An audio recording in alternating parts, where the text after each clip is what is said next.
That's huge. Ho, ho, ho.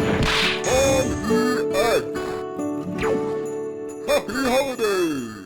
What is up, Digi fans? And today, Friday 18th of December, was the airing of the DigiNavi presentation. This is a regular kind of Nintendo Direct style presentation that Digimon does to show off all their products and services that are going to be coming out in the reasonably near future. Before we begin, I do want to say that during this presentation, unfortunately, no firm plans were announced for the Digimon VB for a global release, although they did state that it is something they're working on. So if you want to get the Digimon VB, as far as we know, the app will work in multiple languages, so hopefully if you get one from Japan, you shouldn't have too much difficulty using it throughout the rest of the world. As of right now, as of time of recording, you can get the white and black Digimon VBs. There will be links down below, as well as 2 of the DIM card sets, releasing one in March, one in April, directly off Amazon JP. This is not sponsored, this is just how I did it. The good thing about Amazon JP is they won't charge you for your order until closer to release,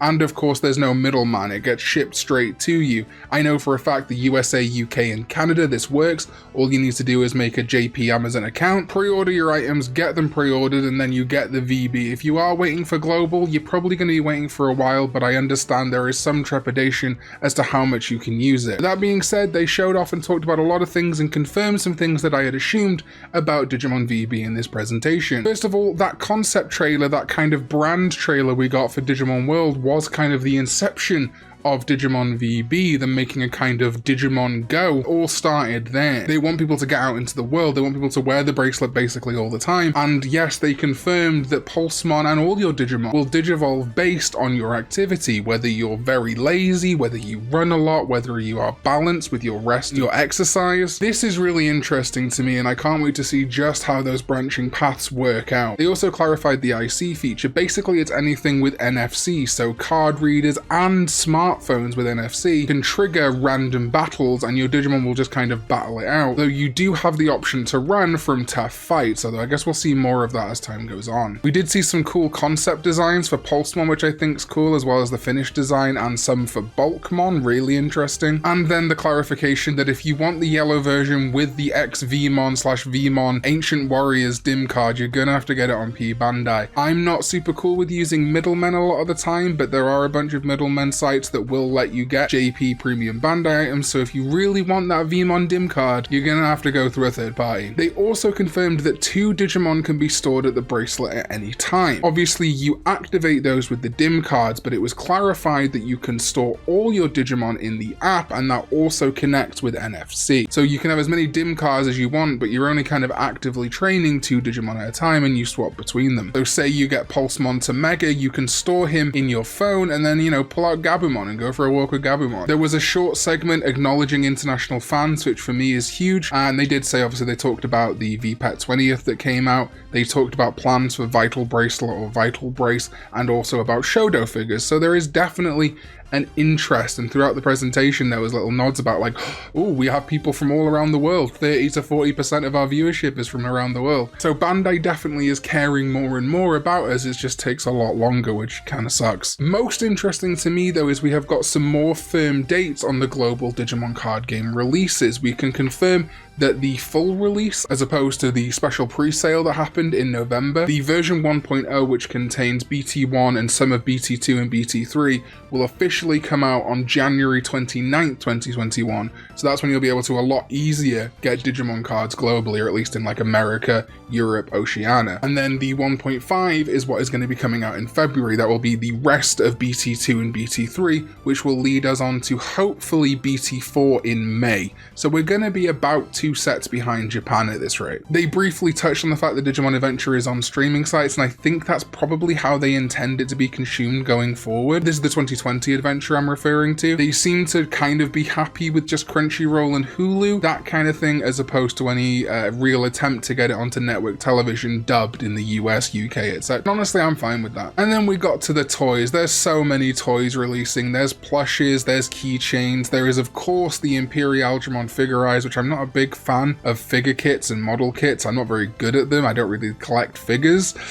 Getting really tempted by this Imperial Dramon. It looks really good. And they also confirmed that Mugen Dramon or Machine Dramon is going to be the next Figurize kit, and it's going to be the biggest Figurize we've seen so far, so that's very exciting. But as Japan loves to do, there is also a clothing line for kids and adults, and that clothing line will feature unique alt arts for the Digimon card game. Luckily, they are not unique cards entirely, they are just different art of existing cards, so you're not going to be missing out on viable decks or anything like that by not buying children's underwear. But if you're kind of a collect 'em all kind of collector, which I am, I'm going to be spending a lot of time on eBay trying to get these cards. Thank you so much, Bandai. There's also these cute little hug cot sort of minifigures for like $3 each, and they're those things that hang on to your phone charger cables or whatever and look like they're hugging the cables. I'm probably going to get all of those. I am a sucker for those little charms. I love them. And they showed off a $50 Agumon thing that you can kind of hug and rest your arms on while you type. Not for me, but I do love a big plush, so it's a little tempting, but not for $50. As of time of recording, BT4 has just come out, so they're showing off some of the parallels that are in that set in Japan. Some of these gold parallels look absolutely beautiful, and I need them all immediately. And they then confirmed the kind of big news, the biggest piece of news, honestly, from this DigiNavi, which to me is a little bit disappointing, is that Battle of Omega is BT5, and it will prominently feature Omegamon, Omegamon Zvod, and Omegamon Zvod Defeat, as well as something called BLITZ, which if you're a fan of the card game, if you're playing the card game, is huge. BLITZ is kind of like the opposite of haste, or whatever they end up calling it, where like cards like Bushi Agumon, they can attack the same turn they're played. BLITZ allows you to digivolve or play a Digimon into your opponent's memory and then still attack. Normally when you spend into your opponent's memory, the turn is over. Obviously any when played effects or anything like that resolve, or an attack would resolve if you were to go into memory because of an attack. But this is the first time we've been able to spend into memory and then attack. This is huge. We also got this really cool key art for Battle of Omega, which will likely be the booster box and booster pack art. And me and Protodubs, we think we've worked out every Digimon in this. So on Omnimon/Omegamon side, we have Cutemon, Bancho Lilymon, Omega Shoutmon, Gigimon, and we believe Hexa Blaumon, the mega stage of Bluecomon, one of my absolute favorite Digimon. I, on a stream not a week ago, made my own custom Bluecomon cards, and it looks like we're getting Bluecomon. That Bluecomon hype I've been wanting ever since I found out he existed is finally happening. He's getting his own DIM cards. He's gonna be in the card game. Please put him in the anime. And then on the left side, we can see what appears to be Eismon, Algamon, Dark Knightmon, Troopmon, and we think Slayerdramon. So that's a lot of cards. Also a big Cross Wars focus, which is really interesting. They're really jumping all over the place with the card game right now.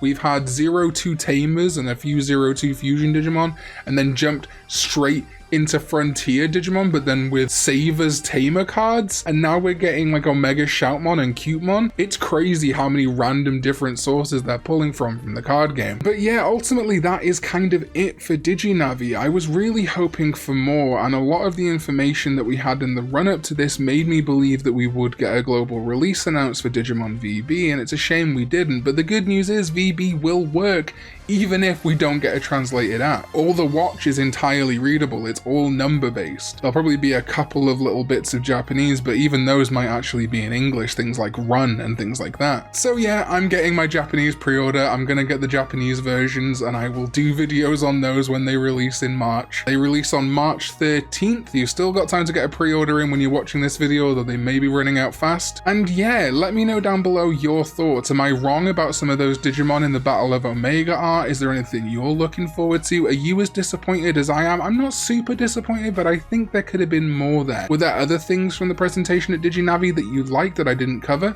Let me know down below. This is probably the last news video I'm going to do for a while, but we've got 2 really cool videos coming up Christmas week that I'm really excited to show you all. And yeah, as always, thank you so much to my supporters. It means a whole bunch. Shout outs in particular to my Tamer level supporters, Crimson Dragon Slayer, Nikolai Schlenter, and Tippy. With all that said, guys, thank you so much for checking out the video. I hope you're having a good Digi December, and until the next video, let's go digital.